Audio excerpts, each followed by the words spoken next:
Good morning, class 9th. I am your English faculty, Anita, in which I am going to in this video I am going to explain you the poem A Slumber Did My Spirit Seal. In this poem, first I am going to tell you the introduction, उसके Hindi version, summary, फिर उसके English version और फिर थोड़ी सी complete version of the text मैं आपको समझाऊंगी. Introduction. William Wordsworth is a poet of nature. He finds relief in company of nature. The poems speak about the death of beloved one, and her death has filled her heart of poet with grief. The poet thinks that she is still alive and busy with the nature. The poet gives an eternal message of life. William Wordsworth एक प्रकृति के कवि हैं. उन्हें प्रकृति के संयोग में आराम मिलता है. कविता उनकी एक प्रियतमा की मृत्यु के विषय में है. उसकी मृत्यु ने कवि के हृदय को दुख से भर दिया है. कवि विचार करता है कि अभी भी वह जीवित है और प्रकृति के साथ व्यस्त है. कवि एक सतत जीवन का संदेश देता है. Summary of the poem in English. After the death of his beloved one, the poet felt a deep grief in his soul, but he thinks her immortal since his beloved one could not be affected with the passage of time.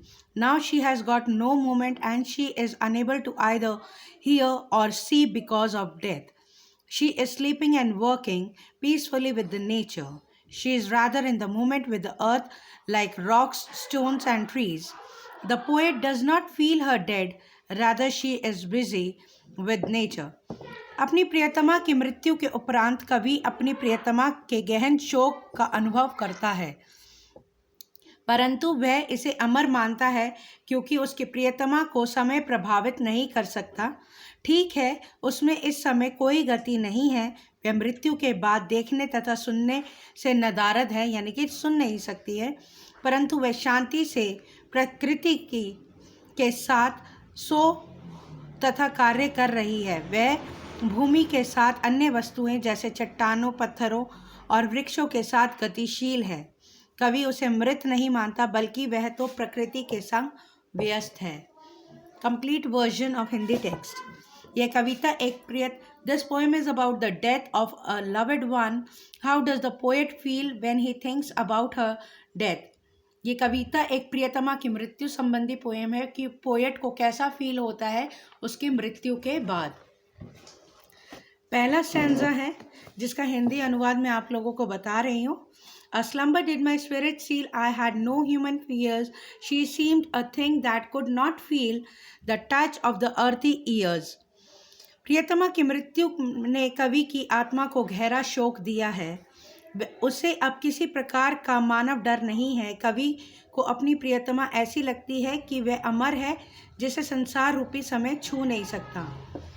No motion से लेके and trees तक है. अब उसकी प्रियतमा गतिहीन तथा शक्तिहीन है. वह ना तो सुन सकती है ना ही देख सकती है, क्योंकि वह इस प्रकार कवि अपने कक्ष में प्रतिदिन चट्टानों और पत्थरों और वृक्षों के साथ घूमती रहती है. वह भी भूमि के साथ घूम रही है, अर्थात वह शाश्वत है, यानी कि प्रेजेंट है. तो आप लोगों ने क्या करना है बच्चों, इसकी समरी जो है आप लोगों ने नेट से डाउनलोड करके और अपनी नोटबुक्स में लिखनी है. इंट्रोडक्शन लिखनी है, समरी लिखनी है और टेक्स्ट बुक के क्वेश्चन आंसर्स भी करने हैं. This is all for today.